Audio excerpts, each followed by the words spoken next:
pretty damn easy. Yeah. You'd be surprised. Yeah.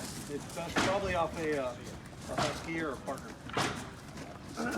It's the cutting head bolt. All right, so this door, we have a couple options. I come up to this door, I see the hinges, I know it's outward swinging. What I also see on this door is carriage bolts. Probably not gonna see this many carriage bolts. I'm probably gonna see a total of 4 carriage bolts. Chest or eye level is most common. What is that gonna signify? Drop bar. Drop bar, right? So those carriage bolts are holding that U bracket on the backside. They take a 4x4 or metal, whatever it is, drop it in the bracket that spans from frame to frame. So if I come in, cut through the latch and try and open, it's still not going to open. I got to cut these carriage bolts off in order for that drop bar to, in essence, drop from the door. Couple different techniques. If I have a outboard saw, which is what we prefer, I'm going to come in. A lot of people say 45-degree angle. I like to go as shallow as I possibly can. From the right-hand side, I'm going to come in between the door and the bolt head itself. I'm trying to cut as little of the door as possible, trying to cut as little of the head as possible, and just get the shaft of the bolt. Okay? I can do it from the right-hand side. I may have to do it from underneath. I don't necessarily want to do it from the left-hand side because I can't get a shallow angle with my rotary saw, the way it's designed, okay? That's one technique. And that works well, again, outboard saw, and if these carriage bolts aren't really sunken in. Sometimes you get the carriage bolts that are sunken in quite a bit, or maybe you have an inboard saw. Another option is I'm gonna come in and I'm gonna cut 1/4 off of that carriage bolt on the right-hand side.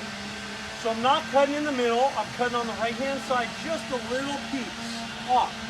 If I put my rotary saw on this carriage bolt that has a radius, what's gonna happen? It's gonna wanna kind of right on me a little bit. So to do that, what I wanna do is put the feet on the door and pivot right into that carriage bolt, okay?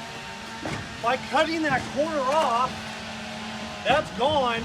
That allows me now to have a little bit of surface area or purchase to get behind that bolt, no matter if I have an inboard or outboard saw, and make that cut, okay?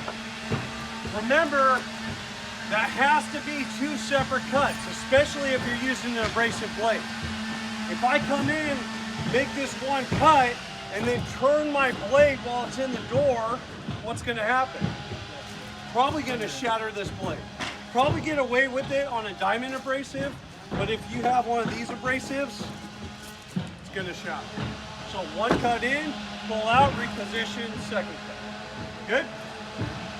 Couple more left on this one. Pull that out, throw it away.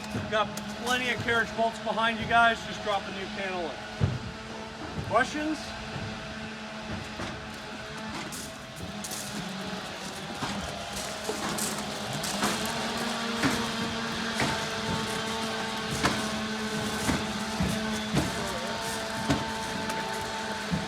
Yeah, we'll go back to that.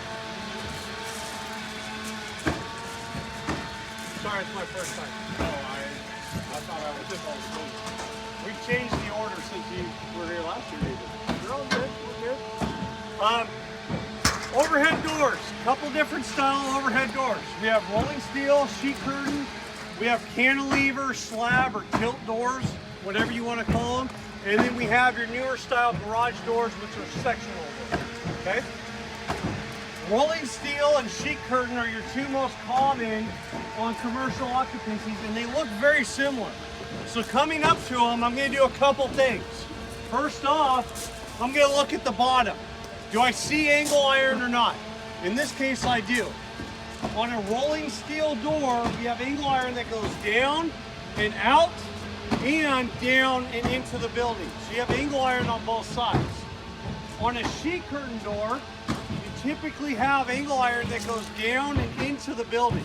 So you won't see angle iron on this outside, okay? Better way to describe it is that angle iron actually goes down and towards the drum. Where's the drum typically mounted? in the building. Have you guys seen the drums mounted on the outside sometimes? So you come up, you see angle iron, but you see the drum on the outside. Just seeing angle iron might not be a good hint for you in that case, okay? But typically, angle iron down and in, sheet curtain, both directions, rolling steel. Also, I'm gonna come up, give this nice tap. These are 2-inch individual slabs on our rolling steel. They're gonna rattle together, okay? 2-inch individual slabs. When I punch, I'm also looking to see if I have rivets, okay? Remember, the rivets are the wind tabs you find on rolling steel. I have a piece of material that's riveted into this slat that's got an ear that goes up, connects it to this one, ear that goes down, connects it to that one, okay?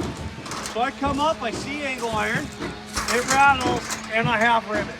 I have what type of door? Rolling steel. Good? My plan A for a rolling steel door is I'm gonna come in, I'm gonna make this vertical cut, okay? All the way down.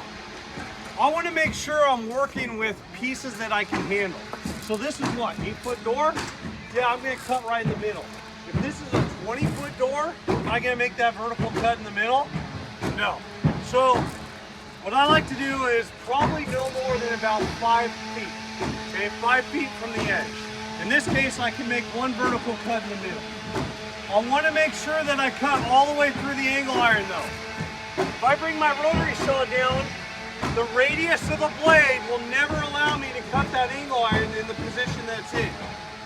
I could put my axe in there flat, lift up my handle, and now I've lifted that angle iron off the ground. I can cut through that angle iron. If I don't have my axe or that's not working, when I've made my vertical cut, I can make a triangle cut, stick that in, get the head of my saw in there, and now cut through the angle iron. In either case, we want to make sure we've cut through the angle iron. Once we've done that, I'm going to grab a slat, pull it, everything below that slat should drop. If I pull a slat that has rivets, I'm going to pull one above or below. That should drop. If, in the few cases we have rivets on every single slat, I got to cut the rivets out of the equation. So I'm going to come in, 6 to 12 inches from the side, make another vertical cut. That cuts those rivets out of the equation. 6 to 12 inches, instead of right against the frame, if I cut right against the frame, that's where hinges are, that's where the locks are. I don't want to hit that heavy gauge material. Come in a little bit, cut them out of the equation. Questions there? What I like to do on these doors, if I size it up, I'm going to come up with my pick-headed axe. I'm going to drive and make 2 holes in 2 consecutive slats. Slide my axe under, lift the handle up. Take my rotary saw, 1 pass all the way down through the angle iron. Take my axe out, put that pick back in one of those holes, pull that slat. Just gave me leverage, right? By using my axe or even a Halligan in that case. 2 slats, again, in case I hit the one with rivet, I have a choice on the other one. I want to try and make those holes before I make my cut, because once I've made my cut to drive that pick in, I've lost all rigidity and strength. I'm just going to flex that door in, okay? So that's another option for you guys. Channel locks, vice grip, something that can really hold on to that slat and pull. Everything should fall. Questions there? That's our plan A on a rolling steel door. Our plan B on a rolling steel door is really our plan A on a sheet curtain or a sectional door. I'm going to come in and do a peel back, okay, or an inverted L. 6 to 12 inches from the side, vertical cut through my angle iron. Axe or triangle cut, doesn't matter. Cut through my angle iron. Put my saw on my shoulder at a comfortable level, not way the hell up here. Comfortable level. I'm going to go from this vertical cut, horizontal cut, all the way to the channel. It has to go all the way to the channel. I'm going to take this piece and I'm going to peel it back out of the way. Good? Okay. If for some reason we have a longer door, or maybe there's a car or something or an obstruction that doesn't allow you to make that horizontal cut to the frame, then you're going to do your drop cut. Okay?